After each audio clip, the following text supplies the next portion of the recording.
High school football playoffs tonight. We're into the semifinal round. Big game, James Allen from the Times-Union covers it like nobody else in the Capital Region, and he's our guest every Friday here on Big Board Sports as we talk high school football. Be soon segueing right into high school basketball, but let's stay on the football beat. Good morning, Big Game. How are you? Good, Rich. How you doing? I'm doing well. Let's rattle off 4 games tonight. Let's get to the AA ranks first. I'm intrigued by Guilderland, undefeated, right? Haven't lost a game. This I think a year that maybe Dan Penna gets that Super Bowl victory, as you pointed out in your 5 takes at the top of the Times-Union this morning, that their only Super Bowl appearance came in 2007, and I was at that game. The result was a 28-17 loss against LaSalle that year. I think it was played over at Colony High. I remember it like it was yesterday. But I have a little bit of a rooting interest for Dan Penna and Guilderland because my older son Matt played for Dan at Guilderland. What is the matchup like against Shaker tonight? Should be a great game. Yeah, I think these two teams, Roger, are pretty evenly matched. The interesting element that it's kind of hard to get a gauge on, and even Dan Penna would say that day to day it's hard to get a gauge on, is all the injuries they've dealt with. They've had a lot of different guys go down. They lost their top running back, Jared Schwartz. Doesn't look like he's going to be back. They've had multiple fullbacks. They've had multiple halfbacks. Their second-string halfback, Hoffman's been dinged up. They've had linemen out.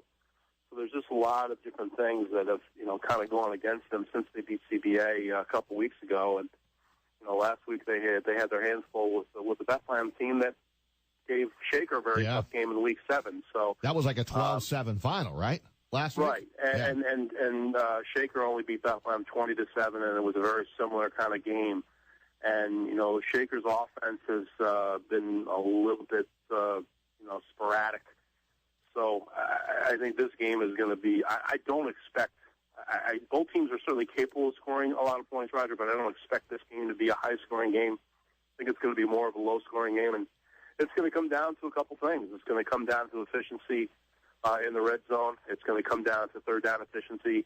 And I think, a game like this with the weather, that's another element because of the grass field, and the Guilderland field. It's not the greatest when it's wet. So that's going to be interesting because, a lot of times, people think, power-based team will do well in that kind of setting. But I always think that, if you get a good receiver and he can run a good route and maybe make a double move, you can get somebody to fall down in wet conditions, and that certainly would favor Guilderland's passing game. So it really is a very intriguing matchup for a lot of different reasons. And your pick is?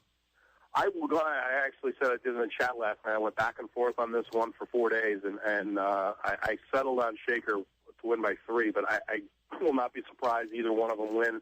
I would be really surprised if either team is separated by more than a touchdown. James, I got to ask you a question here. You've been you've been when he starts the way he's starting, just why don't you sit down? I'm sitting down. So I'm ready. So we know you are a Section 2 expert, right? You've been covering Section 2 high school sports since the Ronald Reagan administration, literally. If I put you in a hypothetical situation and say, hey, listen, Big Game James, you can only cover one sport moving forward, high school basketball or high school football, what is it? Wow.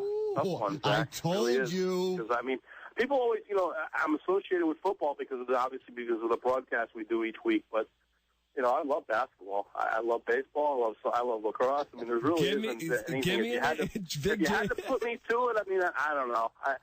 It's hard for me to separate myself from football. I love football. I love basketball. It's tough, but football. There's just something about a football game and what it does for a community that, as much as I love basketball, and I think that. We've been pretty spoiled around Section 2 over the years, with some great basketball. I think of all the people I've seen, thinking back to Sam Perkins playing at the Arc against CBA and back in the day. There's just something about football that galvanizes the community, and it's hard to put into words, but it just seems to, when you have a team, you look at some of these teams that haven't had a lot of success in football or haven't had a lot of success recently, like a Hudson.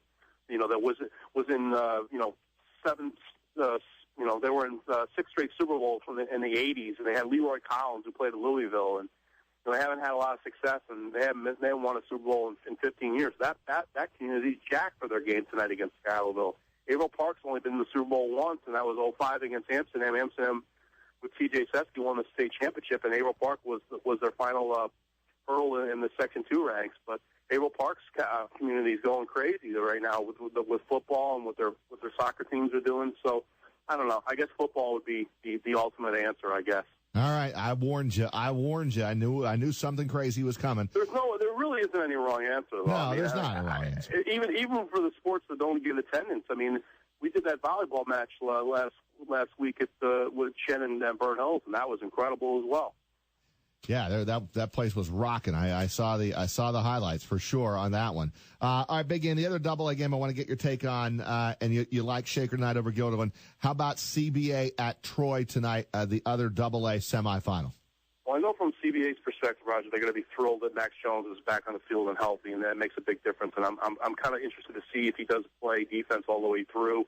He's had a shoulder injury since the Shaker game in week 3, and missed some time and back in the fold, and they've kind of limited him. And I would think this is a night where if he can go, he's got to go, and they're going to need him in every capacity.